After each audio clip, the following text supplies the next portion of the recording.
En ce dimanche de la santé, je peux témoigner de ce que peut être la vie avec un handicap. Et je veux témoigner aussi de la proximité de Dieu avec les personnes qui traversent des épreuves, avec celles qui souffrent. Pour moi, le handicap s'est insinué dans ma vie en douceur, petit à petit, à partir de mes 22 ans, et est la conséquence de la sclérose en plaques. La jeunesse m'a permis de faire face à la perspective du handicap avec énergie, d'autant plus facilement qu'au début il était léger. Il y avait tout d'un coup une urgence à vivre. Nous nous sommes donc installés à l'étranger, mon futur mari et moi. Nous avons entrepris, nous avons eu l'immense chance de devenir parents d'un fils qui est forcément le plus magnifique du monde, comme tous les enfants le sont pour leurs parents. Quelques années plus tard, la réalité nous a rattrapés et il nous a fallu revenir en France pour une meilleure prise en charge de ma maladie. Au quotidien, nous avons tâché, tous les trois, de nous adapter à la progression du handicap, tout en continuant à vivre le plus intensément possible. Ce dont je peux témoigner, c'est que la vie avec un handicap devient plus facile une fois qu'on l'a accepté. Pas une acceptation-résignation, mais une acceptation-consentement, comme on prend acte de quelque chose d'inévitable et qu'on apprend à vivre avec le plus sereinement possible. C'est un cheminement intérieur, long, personnel, un peu comme une succession de deuils, que personne ne peut faire à notre place et qui n'est jamais totalement abouti.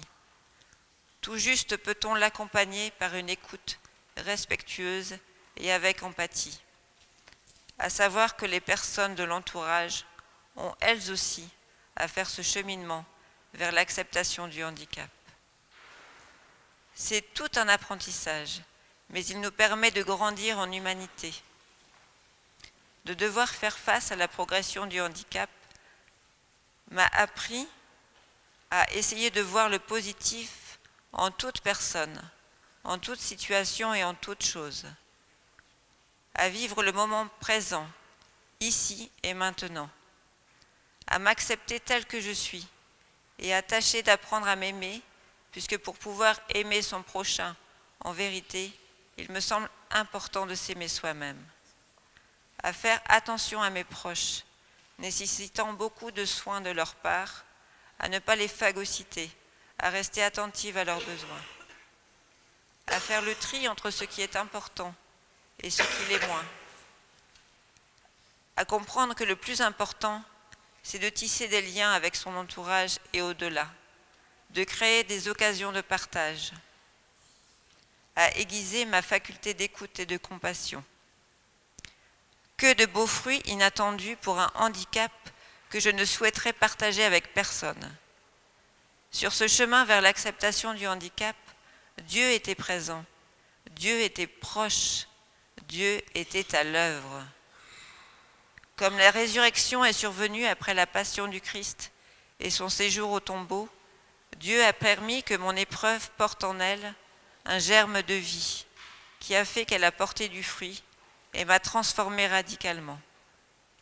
Je suis morte à mon moi valide pour ressusciter avec l'aide de Dieu dans mon moi handicapé qui dit oui à la vie malgré le quotidien compliqué et les perspectives incertaines.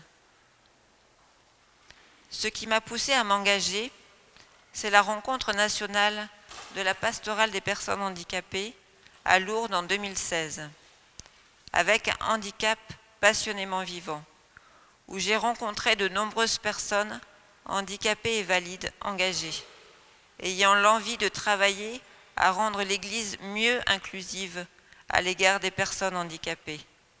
Lors de cette rencontre, tout était pensé pour être accessible à tous. Même une personne signée dans les mains d'une personne sourde et aveugle pour qu'elle soit, elle aussi, partie prenante. Une personne handicapée, les personnes handicapées étaient actrices de la rencontre, à la conception, à l'animation, aux enseignements, aux célébrations. J'ai été bouleversée par la lecture de l'Évangile en langue des signes, avant qu'elle soit lue à haute voix. Les enseignements de Philippe Pozzo di Borgo et de Jean-Christophe Parisot de Bayard m'ont beaucoup nourri. Philippe Pozzo di Borgo dit que le rôle des personnes handicapées dans la société est de rappeler à tous que notre condition humaine partagée est faite de fragilité et d'interdépendance. Notre société de performance et de consommation a tendance à l'oublier et elle court à sa perte. Ce n'est seulement que lorsque chacun reconnaît ses manques que peuvent naître solidarité et fraternité. Jean-Christophe Parisot nous a rappelé l'importance de la croix, comme, je cite, « lieu de la réconciliation du monde avec Dieu ». Un autre extrait, « La croix veut dire que nous sommes le grain de blé qui meurt et va renaître ». Si vous souhaitez l'intégralité de son enseignement, vous pouvez le trouver sur le site internet de la Conférence des évêques de France. Cette rencontre des passionnément vivants a bouleversé ma vie et j'ai ressenti l'appel de m'engager pour œuvrer à cette Église qui fait une meilleure place aux plus fragiles d'entre les siens. Quand j'ai été appelée à être déléguée synodale pour la pastorale de la santé, puis à rejoindre la pastorale des personnes handicapées, j'ai dit oui. Le synode a été l'occasion de recueillir la parole des personnes handicapées et elles ont soif d'être mieux partie prenante de leur communauté paroissiale locale.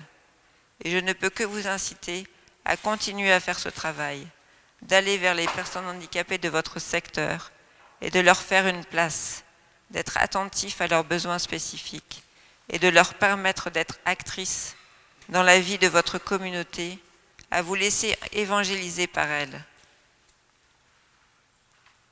Et votre communauté s'en trouvera grandie, enrichie, convertie. Merci de votre écoute.